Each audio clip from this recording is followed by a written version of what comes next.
अगर मैं कहूं कि किसी का असली टैलेंट, उसकी असली काबिलियत अभी तक दुनिया ने देखी ही नहीं है, कि वो उसके अंदर ही कहीं बस मौके का इंतजार कर रही है। ये सुनने में बहुत अच्छा लगता है, लेकिन ये सिर्फ एक अच्छी लगने वाली बात नहीं है। इसके पीछे एक बहुत गहरी सच्चाई है। हम अक्सर लोगों को देखकर, मतलब उनकी मौजूदा परफॉर्मेंस के आधार पर, हाँ, जज कर लेते हैं। बिल्कुल, हम मान लेते हैं कि जो दिख रहा है बस उतना ही है। और इसी सोच को आज हम चैलेंज करने वाले हैं। आज हम छिपी हुई क्षमता यानी हिडन पोटेंशियल के आइडिया पर गहराई से बात करेंगे। हमारे हाथ एडम ग्रांट की किताब हिडन पोटेंशियल की एक बहुत ही अच्छी समरी लगी है, और इसमें कुछ ऐसे आइडियाज हैं जो जो वाकई सोचने पर मजबूर कर देते हैं। हाँ, और हमारा मकसद सिर्फ इस किताब के पॉइंट्स दोहराना नहीं होगा।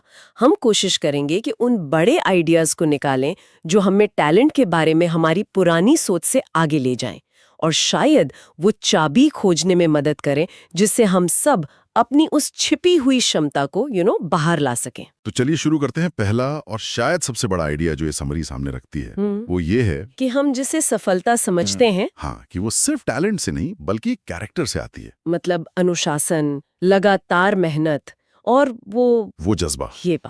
ये बहुत जरूरी है। हम अक्सर किसी सफल इंसान को देखकर बस यही कहते हैं, अरे ये तो गॉड गिफ्टेड है, या इसका तो टैलेंट ही अलग है। हाँ, और हम उनकी सालों की मेहनत, जो अनुशासन है, उसे बिल्कुल नजरअंदाज कर देते हैं। एडम ग्रांट यही कहते हैं कि टैलेंट तो बस एक शुरुआती पॉइंट है, एक स्पार्क की तरह। बिल्कुल एक स्पार्क की तरह, लेकिन उस स्पार्क को आग बनाने का काम कैरेक्टर करता है। लेकिन एक सवाल है, क्या ये बात हमेशा सच होती है?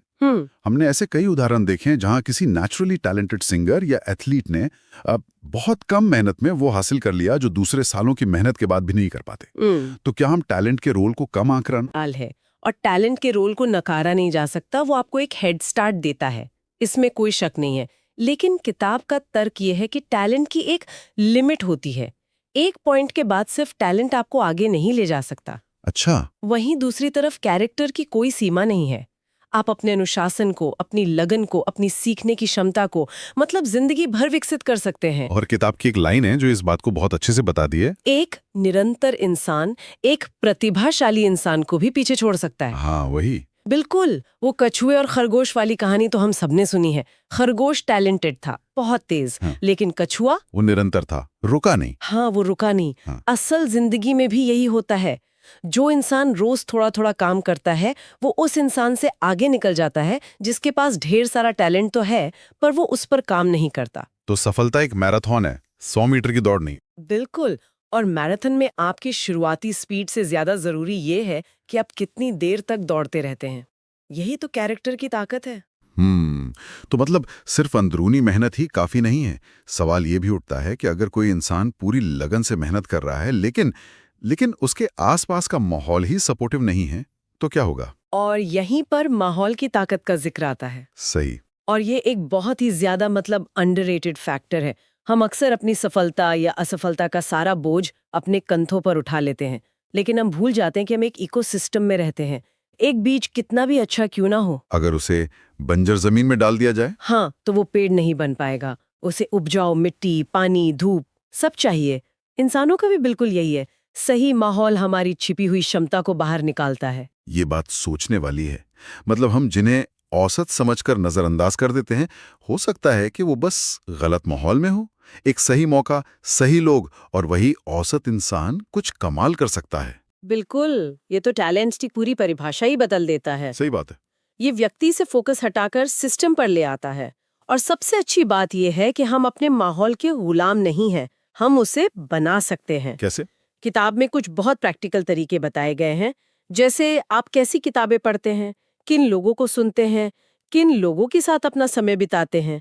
मतलब क्या आपके आसपास ऐसे लोग हैं जो आपको आगे बढ़ने के लिए चैलेंज करते हैं, या ऐसे जो आपको पीछे खींचते हैं? और मेंटर्स का भी इसमें बड़ा रोल हो सकता है ना? कोई ऐसा व्यक्ति जो उस रास्ते पर चल चुका है जिस पे आप चलना चाहते हैं। निश्चित रूप से एक अच्छा मेंटर आपको वो गलतियां करने से बचा सकता है जिनमें सालों बर्बाद हो सकते हैं। इसके अलावा एक अच्छी दिनचर्या, एक रूटीन बनाना भी माहौल बनाने का ही हिस्सा है। अच्छा। जब आप एक डिसिप्लिन रूटीन बनाते हैं तो आप अपने लिए एक ऐसा माहौल तैयार करते हैं जिसमें अच्छी आदतें खुद ब खुद पनपती हैं। ये सब मिलकर आपके लिए नए अवसर, नई अपॉर्चुनिटीज पैदा करते हैं। तो अवसर कहीं आसमान से नहीं टपकते? नहीं, वो उस माहौल से पैदा होते हैं जो हम अपने लिए बनाते हैं। ये बहुत दिलचस्प है और ये मुझे अगले आइडिया की तरफ ले जाता है जो जो आज की दुनिया के हिसाब से बहुत अजीब लग सकता है। आजकल हर कोई जल्दी सफल होना चाहता है, जल्दी अमीर बनना चाहता है। लेकिन ये किताब कहती है धीमी शुरुआत का मतलब है एक मजबूत अंत। ये आज के इंस्टेंट ग्रेटिफिकेशन के दौर में एक बहुत ज़रूरी सबक है। सोशल मीडिया पर हमें सबकी सफलता की तस्वीरें दिखती हैं, लेकिन उसके पीछे का संघर्ष नहीं दिखता। सही कहा। हमें लगता है सब रातों रात सफल हो रहे हैं और हम पर जल्दी करने का दबाव बन जाता है। और इस दबाव में हम क्या करते हैं? हम शॉर्टकट ढूंढते हैं। हम चीजों को गहराई से समझने की बजाय बस सतह पर तैरकर आगे बढ़ जाना चाहते हैं। और यहीं पर हम गलती कर जाते हैं। जो लोग धीमी गति से शुरू करते हैं, वे जल्दबाजी में नहीं होते। वे हर चीज को ठीक से समझने में समय लगाते हैं। अच्छा, वो सवाल पूछते हैं, गलतियां करते हैं और उन गलतियों से सीखते हैं।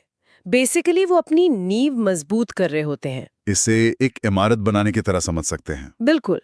अगर आप नींव बनाने में समय नहीं लगाते और जल्दी जल्दी मंजिलें खड़ी करने लगते हैं, तो इमारत कमजोर होगी। और एक छोटे से झटके से भी गिर सकती है। हाँ, लेकिन अगर आप नींव बनाने में पूरा समय देते हैं, उसे मजबूत बनाते हैं, तो उसके ऊपर आप कितनी भी ऊंची इमारत खड़ी कर सकते हैं। तो इसका मतलब ये हुआ कि शुरुआत में शायद आप दूसरों से पीछे दिखें, लेकिन लॉन्ग टर्म में आप ज्यादा टिकाऊ और सफल होंगे। बिल्कुल। ये लॉन्ग टर्म चैंपियन बनने का तरीका है। ये स्पीड से ज्यादा गहराई को महत्व देना है। और सीखने की बात हो रही है तो सवाल उठता है कि सीखने का सबसे अच्छा तरीका क्या है? किताब में 3 जोन का जिक्र है। हाँ, कंफर्ट जोन, पैनिक जोन और स्ट्रेच जोन। और कहा गया है कि असली विकास स्ट्रेच जोन में होता है। हाँ, ये एक बहुत ही प्रैक्टिकल मॉडल है। कंफर्ट जोन वो है जहाँ सब कुछ आसान है, जाना पहचाना है, जहाँ कोई ग्रोथ नहीं है। कोई ग्रोथ नहीं, सिर्फ आराम है। और इसके ठीक उलट है पैनिक जोन, जहाँ चुनौती इतनी बड़ी है कि हम घबरा जाते हैं, समझ नहीं आता कि क्या करें और हार मान लेते हैं। सही। और इन दोनों के बीच में वो जादुई जगह है जिसे स्ट्रेच जोन कहते हैं। यहाँ पर जो काम या चुनौती आपके सामने है वो मुश्किल तो है पर नामुमकिन नहीं लगती। वो आपको अपनी मौजूदा काबिलियत से थोड़ा सा बाहर कदम रखने पर मजबूर करती है। जैसे कोई जिम में वजन उठा रहा है। हाँ। अगर वो हमेशा 5 किलो उठाएगा तो उसकी मसल्स नहीं बनेंगी। ये उसका कंफर्ट जोन है। और अगर वो सीधा 50 किलो उठाने की कोशिश करेगा तो उसे चोट लग जाएगी। ये पैनिक जोन है। तो स्ट्रेच जोन क्या हुआ? अगर वो 5 किलो से 7 किलो पर जाता है तो वो खुद को स्ट्रेच कर रहा है। यहीं पर ग्रोथ होती है। किताब में एक बहुत सीधी सीधी सलाह है। हर दिन बस 10% ज्यादा मुश्किल काम करो, ग्रोथ 10 गुना हो जाएगी। ये सुनने में बड़ा आसान लगता है। कोई असल जिंदगी का उदाहरण कि ये 10% ज्यादा कैसा दिख सकता है? जरूर। मान लीजिए किसी को पब्लिक स्पीकिंग से डर लगता है। उसका कंफर्ट जोन है दोस्तों के बीच बात करना। और पैनिक जोन है 1000 लोगों के सामने स्टेज पे बोलना। बिल्कुल। तो स्ट्रेच जोन क्या होगा? शायद अपनी टीम मीटिंग में जहां 10 लोग हैं वहां वॉलंटियर करके 2 मिनट का अपडेट देना। ये 10% ज्यादा है। ओके। या मान लीजिए कोई नया सॉफ्टवेयर सीख रहा है। आज उसने 3 फीचर सीखे, कल वो 4 सीखने का टारगेट रखे। ये छोटे छोटे लगातार किए गए स्ट्रेच समय के साथ मिलकर एक बहुत बड़ा बदलाव लाते हैं। और ये आपको बर्नआउट से भी बचाता है। हाँ, और कंफर्ट जोन में फंसने से भी रोकता है। ये विकास का एक बहुत टिकाऊ तरीका लगता है। अब एक ऐसे आइडिया पर आते हैं जो एडम ग्रैंट की सोच में बार बार दिखता है। दूसरों की मदद करना। हाँ, किताब में कहा गया है दूसरों की मदद करना खुद का विकास करना है। इसे गिव टू ग्रो का सिद्धांत कहा गया है। ये पारंपरिक सोच से बिल्कुल उल्टा है। हमारी पारंपरिक सोच कहती है कि सफलता एक जीरो सम गेम है। अगर मैं किसी की मदद करूंगी तो मेरा समय, मेरी एनर्जी, मेरे रिसोर्स कम होंगे और मैं पीछे रह जाऊंगी। लेकिन इसमें एक व्यवहारिक दिक्कत भी तो है। आज की दुनिया में सबके पास समय की कमी है। ऐसे में दूसरों की मदद करने में अपना समय लगाना क्या अपने लक्ष्य से भटका नहीं सकता? ये एक बहुत जायज सवाल है। ग्रैंट का मतलब ये नहीं है कि आप अपने लक्ष्य छोड़कर बस दूसरों की मदद करते रहें। इसका मतलब है अपनी ग्रोथ की यात्रा में दूसरों को भी शामिल करना। और इसके पीछे का विज्ञान बहुत दिलचस्प है। जब आप किसी को कोई कॉन्सेप्ट सिखाते हैं तो वो कॉन्सेप्ट आपके दिमाग में और भी ज्यादा मजबूत हो जाता है। हाँ, ये तो मैंने भी महसूस किया है। किसी को कुछ समझाने के चक्कर में वो चीज मुझे ही ज्यादा अच्छे से समझ आ गई। बिल्कुल। इसके अलावा जब आप दूसरों की मदद करते हैं तो आपका आत्मविश्वास बढ़ता है। आपको लगता है कि आप किसी के जीवन में एक पॉजिटिव बदलाव ला सकते हैं। और सबसे जरूरी बात, ये आपको मैं की सोच से निकालकर हम की सोच की तरफ ले जाता है। जब आप किसी बड़े मकसद का हिस्सा बन जाते हैं तो आपको एक ऐसी प्रेरणा मिलती है जो सिर्फ अपने लिए काम करने से कभी नहीं मिल सकती। तो ये कोई दान नहीं है। नहीं, ये एक स्मार्ट इन्वेस्टमेंट है अपनी ही ग्रोथ में। तो अब तक हमने कैरेक्टर, माहौल, सीखने के तरीके और दूसरों की मदद करने की बात की। अब चर्चा के आखिरी हिस्से की तरफ बढ़ते हैं, जहां दो बहुत ही एक्शन लेने लायक बातें हैं। पहली, परफेक्ट पल कभी नहीं आता। ओ, ये हम सबकी कहानी है। हम अक्सर सही समय का इंतजार करते हैं। जब मेरे पास ज्यादा पैसे होंगे तब बिजनेस शुरू करूंगा, जब मूड अच्छा होगा तब एक्सरसाइज करूंगी। जब ये प्रोजेक्ट खत्म हो जाएगा तब वो नई स्किल सीखूंगा। और वो सही समय कभी नहीं आता। और हम टालते रहते हैं, जिसे प्रोक्रेस्टिनेशन कहते हैं। हाँ, और किताब का सीधा संदेश है, एक इम्परफेक्ट शुरुआत कोई भी शुरुआत न करने से हमेशा बेहतर होती है। पहला कदम उठाना सबसे जरूरी है। बिल्कुल, भले ही वो छोटा और लड़खड़ाता हुआ क्यों न हो। एक बार जब आप शुरू कर देते हैं तो मोमेंटम बनता है, रास्ता अपने आप साफ होने लगता है। तो इंतजार मत करो, बस शुरू कर दो। और इसी से जुड़ा हुआ इस पूरी चर्चा का सार एक फॉर्मूले में दिया गया है। Unlock formula. हाँ, अनलॉक फॉर्मूला। और ये फॉर्मूला है क्षमता यानी पोटेंशियल बराबर है कैरेक्टर गुणा अवसर गुणा दृढ़ता। ये फॉर्मूला इस पूरी बातचीत को एक साथ बांध देता है।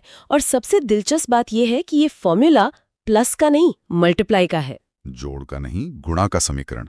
इसका क्या मतलब हुआ, इसे थोड़ा और आसान भाषा में समझाइए। इसका मतलब यह है कि अगर इन तीन चीजों कैरेक्टर, अवसर और दृढ़ता में से कोई एक भी शून्य मतलब जीरो है तो आपका नतीजा भी शून्य होगा। अच्छा, चाहे बाकी दो चीजें कितनी भी ज्यादा क्यों ना हो। ओके, ये तो बहुत सोचने वाली बात है। सोचिए, आपके पास दुनिया का सबसे अच्छा कैरेक्टर हो सकता है, आप बहुत अनुशासित और ईमानदार हैं और आप बहुत दृढ़ भी हैं, कभी हार नहीं मानते। लेकिन अगर आपके पास अवसर शून्य है तो आपकी क्षमता बाहर नहीं आ पाएगी। 100 गुणा 0 गुणा 100 नतीजा 0। सही बात है। इसी तरह मान लीजिए आपके पास बहुत मौके हैं और आप मेहनती भी हैं, लेकिन आपका कैरेक्टर कमजोर है, आप बेईमान हैं या आपका रवैया ठीक नहीं है, तो भी आप उन मौकों का फायदा नहीं उठा पाएंगे और सब कुछ गवा देंगे। और ये हमारी पिछली सारी बातों को जोड़ भी रहा है। कैरेक्टर पर हमने शुरू में बात की, अवसर कैसे बनाए जा सकते ये हमने माहौल बनाने वाले हिस्से में देखा। और दृढ़ता का मतलब वही निरंतरता है, कछुए वाली चाल। बिल्कुल, ये फॉर्मूला हमें एक पूरी तस्वीर देता है। ये बताता है कि पोटेंशियल को अनलॉक करना किसी एक चीज का काम नहीं है। तीनों स्तंभों को एक साथ मजबूत करना होगा। हाँ, और अच्छी खबर यह है कि ये तीनों ही चीजें ऐसी हैं जिन पर हम काम कर सकते हैं, जिन्हें हम विकसित कर सकते हैं। तो इस पूरी बातचीत का निचोड़ यही है कि जरूरी ये नहीं है कि आप कहाँ से शुरू करते हैं।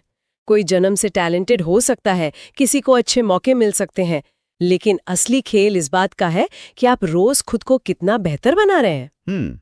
आपकी छिपी हुई क्षमता का ताला आपके कैरेक्टर, आपके बनाए गए अवसरों और आपकी कभी ना हार मानने वाली जिद में छिपा है। एकदम सही कहा। ये एक बहुत उम्मीद देने वाला संदेश है। ये बताता है कि किसी का भविष्य उसके अतीत का गुलाम नहीं है। आपकी आज की आदतें और आपका आज का नजरिया यही तय करेगा कि आप कल कहाँ होंगे। तो इसी के साथ आज की ये गहरी और दिलचस्प बातचीत खत्म करते हैं और सुनने वालों के लिए एक सवाल छोड़ जाते हैं। हाँ, किताब का फॉर्मूला है क्षमता इज इक्वल टू कैरेक्टर गुणा अवसर गुणा दृढ़ता। अगर किसी को लगता है कि उसके पास अवसर की कमी है, मतलब उसके फॉर्मूले का एक हिस्सा शून्य के करीब है, तो क्या वो सिर्फ अपने कैरेक्टर और दृढ़ता का इस्तेमाल करके खुद के लिए नए अवसर बना सकता है? जैसे अपना माहौल खुद बनाकर, या दूसरों की मदद करके उस शून्य को एक में बदल सकता है? सोचिएगा जरूर।